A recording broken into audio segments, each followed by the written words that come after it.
Selamat datang di video ini. Kebangkitan besar Tiongkok dari negara terbelakang menjadi negara adidaya global sungguh menakjubkan. Mari kita lihat tonggak sejarah dan strategi penting yang mendorong Tiongkok ke garis depan di panggung dunia. Bagaimana sebuah negara yang dulunya identik dengan kemiskinan dan stagnan bisa melampaui apa yang Amerika Serikat lihat? Untuk melihat bagaimana Tiongkok berubah dari negara yang tidak dikenal menjadi kekuatan dunia yang terkemuka, 20 tahun yang lalu jika Anda bertanya tentang negara adidaya global yang dominan. Sebagian besar orang akan menunjuk ke Amerika Serikat. Namun, dalam beberapa dekade terakhir telah terjadi perubahan signifikan dalam dinamika kekuatan global. Mari kita ambil momen untuk mengamati sekeliling Anda. Hampir segala sesuatu mulai dari perangkat yang Anda gunakan untuk menonton video ini hingga barang sehari-hari diproduksi di Tiongkok. Video ini bertujuan untuk mempelajari perjalanan sejarah bagaimana Tiongkok naik menjadi negara adidaya global. Pada tahun 1978, Deng Xiaoping mengambil alih kepemimpinan dengan visi untuk memodernisasi perekonomian Tiongkok yang berangkat dari kebijakan Maois yang kaku yang mengakibatkan stagnan ekonomi dan kemiskinan yang meluas. Mengenali keterbatasan perekonomian yang direncanakan secara terpusat, Deng memperkenalkan serangkaian reformasi berorientasi pasar yang secara mendasar membentuk kembali Tiongkok. Reformasi yang sangat penting adalah pembongkaran dari sistem pertanian kolektif melalui dekolektivisasi pertanian. Hal ini memungkinkan petani untuk menyewa lahan dan secara mandiri memutuskan produksi tanaman sekaligus memungkinkan mereka untuk menjual hasil panen berlebih di pasar terbuka. Pergeseran ini tidak hanya meningkatkan produktivitas tetapi juga secara signifikan meningkatkan pendapatan pedesaan. Transformasi ini menyiapkan landasan bagi industrialisasi pedesaan dengan munculnya perusahaan kota praja dan perusahaan desa sebagai pendorong utama pertumbuhan ekonomi sepanjang tahun 1980-an dan 1990-an. Deng semakin melakukan desentralisasi pengambilan keputusan ekonomi yang memberikan otonomi yang lebih besar kepada pemerintah dan perusahaan daerah.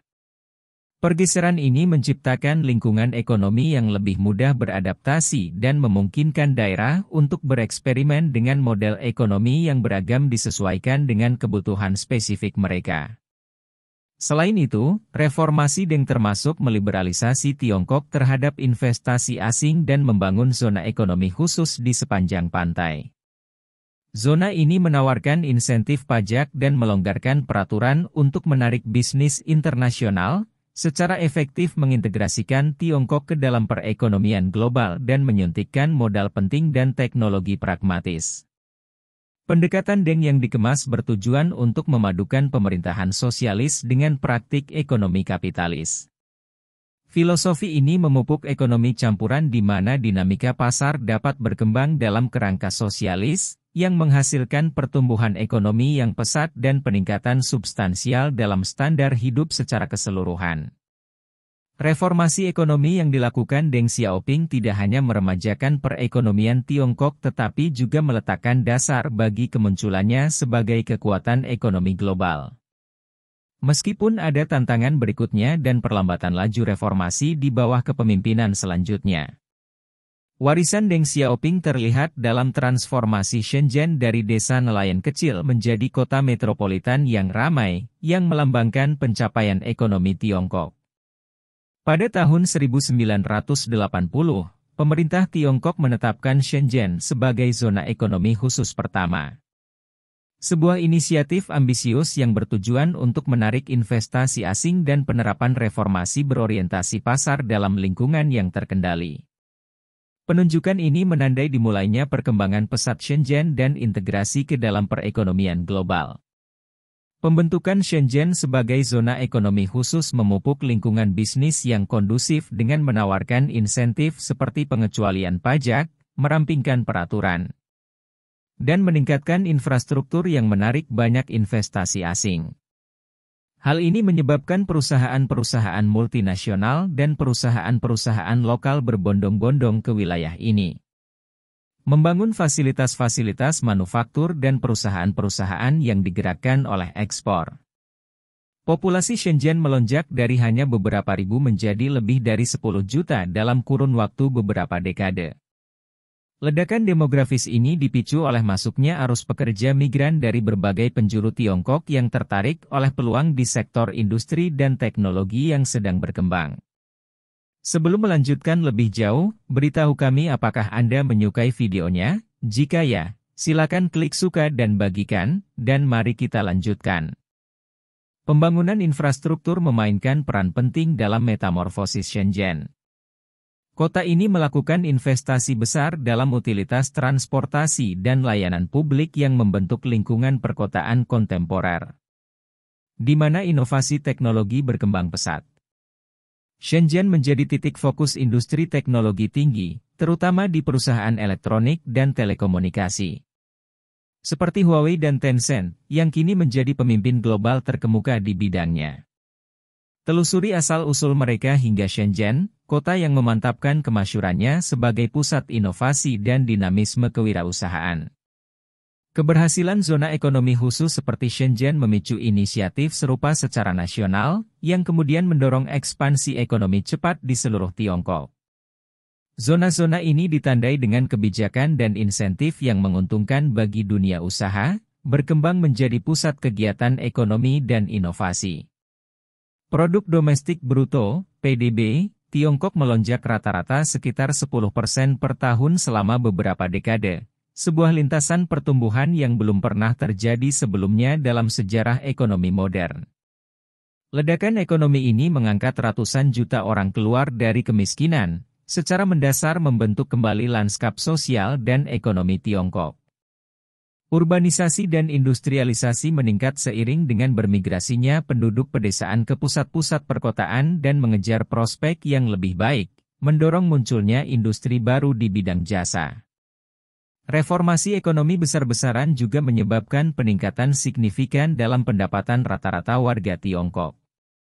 Dari akhir tahun 1970-an hingga awal abad ke-21, pendapatan rumah tangga di perkotaan mengalami peningkatan yang signifikan, mencerminkan ekspansi ekonomi yang lebih luas. Peningkatan daya beli ini mendorong berkembangnya kelas menengah yang sangat penting dalam mendorong konsumsi dalam negeri dan memastikan stabilitas ekonomi. Reformasi ini mendorong Tiongkok menjadi negara dengan perekonomian terbesar kedua di dunia, disertai dengan peningkatan substansial dalam standar hidup.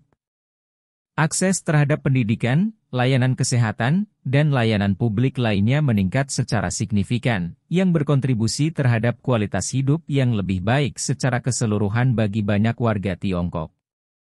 Penciptaan jutaan lapangan kerja di sektor jasa, manufaktur, dan teknologi memainkan peran penting dalam mempertahankan pertumbuhan ekonomi dan mendorong pembangunan sosial. Globalisasi memainkan peran penting dalam metamorfosis ekonomi Tiongkok dan secara signifikan mempengaruhi peningkatan kelas menengah di seluruh Asia. Dengan berintegrasi ke dalam pasar global, Tiongkok telah menjadi pusat manufaktur yang memproduksi beragam jenis barang untuk pasar internasional. Integrasi ini difasilitasi oleh masuknya Tiongkok ke dalam Organisasi Perdagangan Dunia, WTO, pada tahun 2001, yang memperluas peluang perdagangan dan investasi. Globalisasi membawa banyak manfaat bagi Tiongkok. Yang pertama adalah mendorong pertumbuhan ekonomi yang besar dengan PDB Tiongkok berkembang dengan kecepatan yang belum pernah terjadi sebelumnya selama beberapa dekade. Pertumbuhan ini menghasilkan pendapatan yang lebih tinggi dan peningkatan kesempatan kerja bagi jutaan orang. Lonjakan manufaktur dan ekspor menghasilkan banyak sekali peluang kerja, tidak hanya di pabrik tetapi juga di sektor-sektor tambahan seperti retail dan jasa logistik. Kelas menengah baru muncul, menandai perubahan sosioekonomi yang signifikan di Tiongkok. Kelas menengah yang sedang berkembang ini menikmati kemajuan yang signifikan dalam standar hidup, termasuk pendidikan, perumahan yang lebih baik, dan akses layanan kesehatan. Peningkatan pendapatan yang dapat dibelanjakan mendukung konsumsi dalam negeri, semakin mendorong ekspansi dan kemajuan ekonomi. Dampak positif globalisasi meluas di luar Tiongkok. Negara-negara Asia lainnya seperti India, Vietnam, dan Thailand juga memperoleh manfaat dari peningkatan perdagangan dan investasi. Negara-negara ini memanfaatkan keunggulan biaya tenaga kerja dan produksi mereka untuk menarik investasi asing langsung dan berintegrasi ke dalam rantai pasokan global. Namun, globalisasi juga membawa tantangan. Dampaknya terhadap kelas menengah di wilayah barat lebih beragam dan dalam beberapa kasus merugikan. Outsourcing pekerjaan manufaktur dari negara-negara barat ke wilayah dengan upah tenaga kerja yang lebih rendah. Seperti Tiongkok menyebabkan hilangnya lapangan pekerjaan dalam jumlah besar di sektor-sektor industri tradisional di negara-negara barat, terutama di daerah-daerah yang sangat bergantung pada sektor manufaktur. Relokasi produksi menyebabkan pertumbuhan pendapatan yang lebih lambat bagi kelas menengah di negara-negara barat, karena pabrik-pabrik tutup atau dipindahkan ke luar negeri.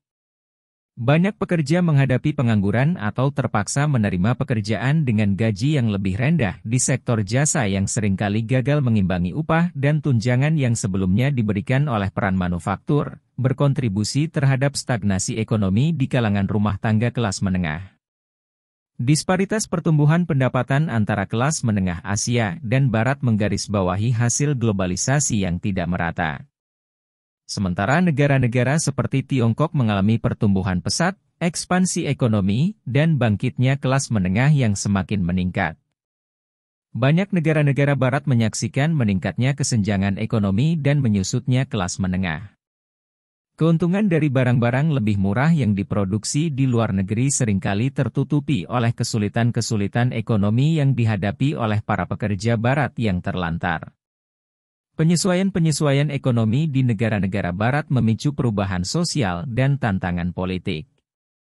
Ketidakpuasan yang berasal dari hilangnya lapangan kerja dan upah yang stagnan telah memicu bangkitnya populisme dan mempertinggi polarisasi politik di berbagai negara barat. Tren ini menyoroti dampak globalisasi yang rumit dan beragam, yang menunjukkan bahwa selain dapat menstimulasi pertumbuhan dan kemajuan ekonomi, globalisasi juga mempunyai dampak yang berpotensi memperdalam kesenjangan dan dislokasi ekonomi. Bagaimana pendapat Anda mengenai video ini? Jika Anda punya pendapat, silahkan tuliskan pendapat Anda pada bagian komentarnya. Dan jika Anda suka dengan video ini, silahkan klik like dan subscribe, dengan begitu kami akan membuat video lainnya untuk Anda semua. Terima kasih dan sekian dulu dan sampai jumpa di video berikutnya.